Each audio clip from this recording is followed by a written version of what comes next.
Llegó el momento de la participación del politólogo Francisco Ruiz, politólogo, como le digo, doctorando en Derecho Electoral, integrante del Instituto Nacional de Administración Pública, autor de la columna Leer Entre Líneas. Leer Entre Líneas, esta columna también está disponible en unirradioinforma.com y usted encuentra a Francisco Ruiz en redes sociales como FRuizMX. Francisco, ¿cómo estás? Muy buenos días. Muy buenos días, estimado David. Muy bien, afortunadamente, gozamos de salud, que es lo prioritario. Espero que todos también, quienes nos escuchan, se encuentren de lo mejor.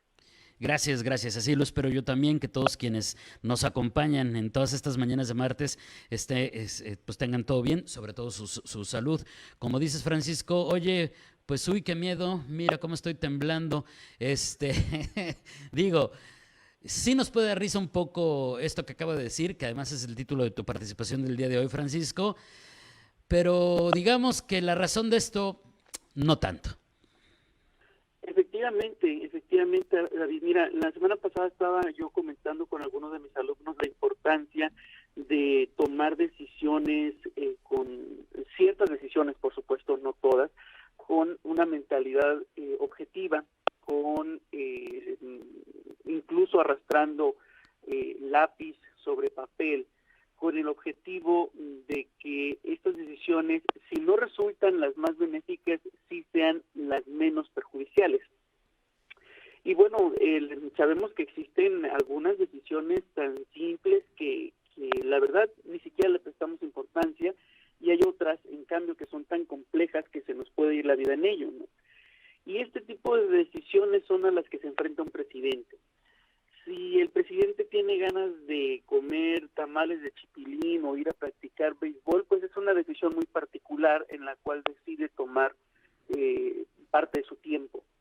Pero las decisiones que está tomando en el ámbito internacional, particularmente en comercio exterior, no están siendo las más adecuadas y pueden causar afectaciones muy serias para nosotros los mexicanos. Desde hace tiempo el presidente ha venido ya lanzando, es más, desde el inicio de su sexenio, ha venido enviando mensajes sutiles, pero muy claros hacia nuestro principal socio comercial, que es Estados Unidos. Podemos iniciar con el viaje que hizo, el primer viaje internacional, casi 2 años después de que tomó protesta. Él decidió viajar en pleno proceso electoral presidencial de Estados Unidos a la capital de nuestro vecino del norte.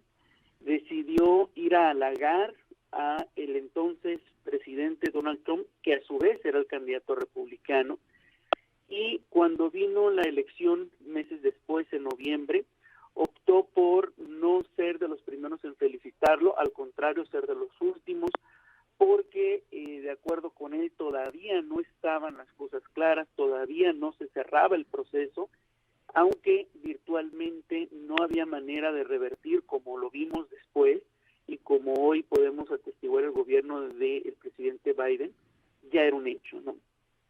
Además, breve tiempo después, el presidente de Bolivia, Evo Morales, fue prácticamente forzado a renunciar, y nosotros le damos asilo, le pagamos hospedaje, su seguridad, hasta los paseos que realizaba en nuestro país.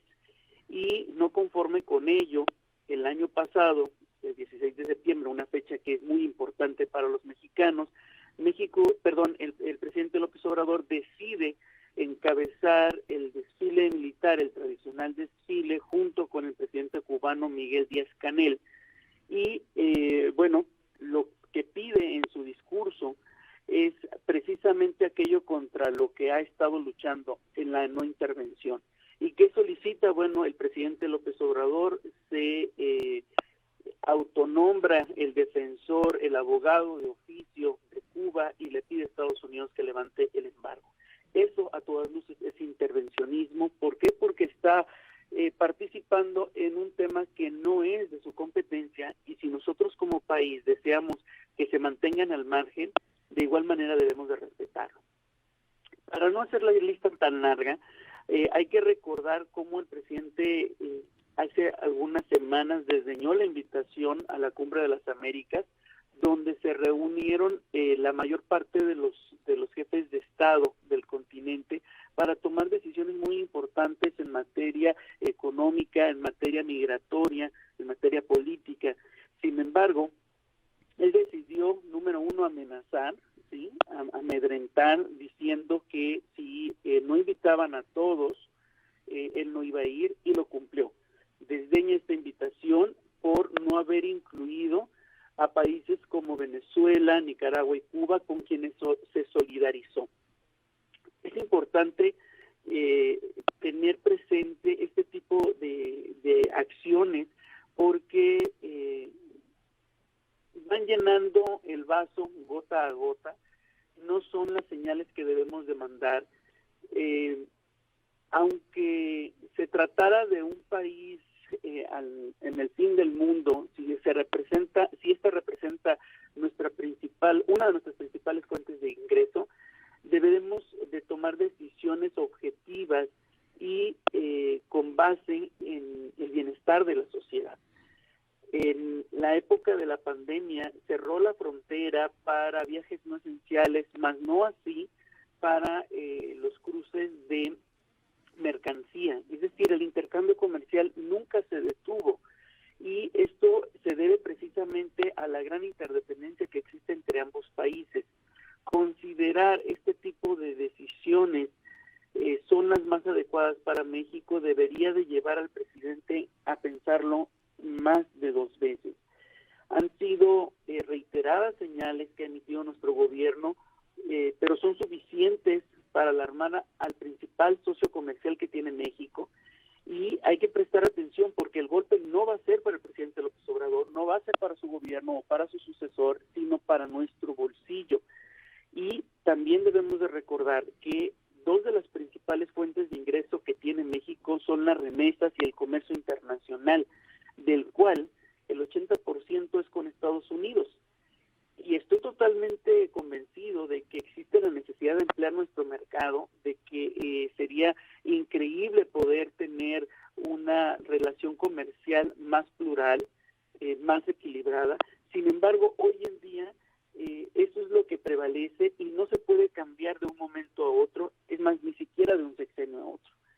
Y por más de que al presidente le gustaría gobernar a un país como si estuviera en el siglo XIX, la realidad es que los compromisos internacionales que hemos suscrito, de acuerdo con la propia Constitución, nos obligan a seguir avanzando en medio de un mundo globalizado.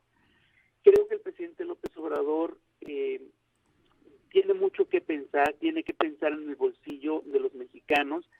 Ya las crisis y los efectos mundiales, la propia pandemia, la inflación mundial, la guerra entre Ucrania y Rusia, han impactado en la economía de nuestro país. Sumarle este tipo de situaciones como uy, qué miedo, para burlarse de un reclamo por parte de uno de sus socios comerciales dentro del Tratado de Libre Comercio entre México, Estados Unidos y Canadá, es lo que sigue de alarmante.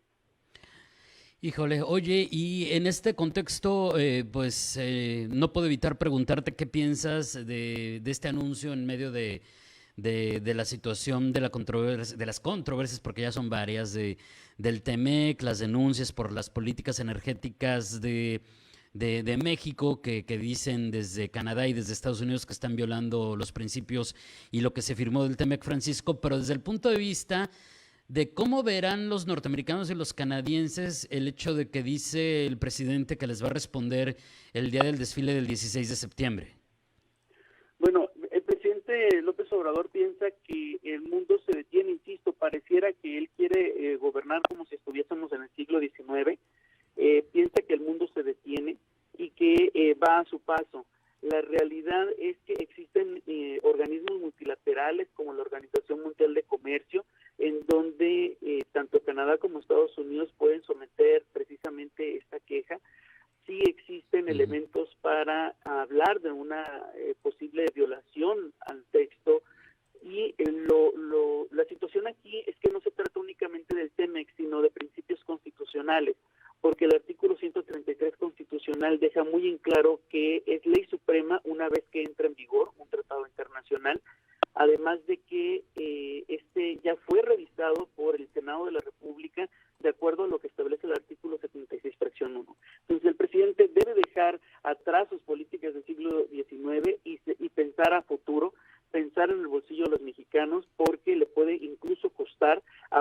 quedan 2 años para la elección y si la situación económica empeora, se agrava, definitivamente los mexicanos van a pensar más de una vez si continuar con este mismo proyecto.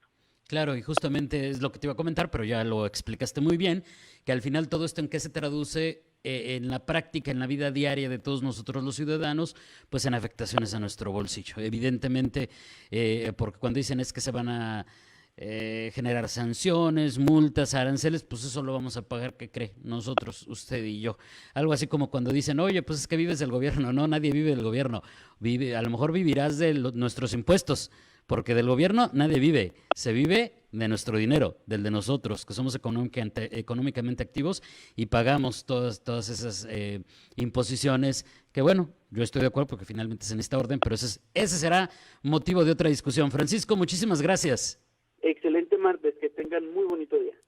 Es Francisco Ruiz, politólogo, doctorando en Derecho Electoral, integrante del Instituto Nacional de Administración Pública, autor de la columna Leer entre líneas, que usted también puede consultar en unirradioinforma.com, con su comentario de todos los martes. Con su análisis de todos los martes, usted encuentra a Francisco Ruiz en redes sociales como F. Ruiz MX.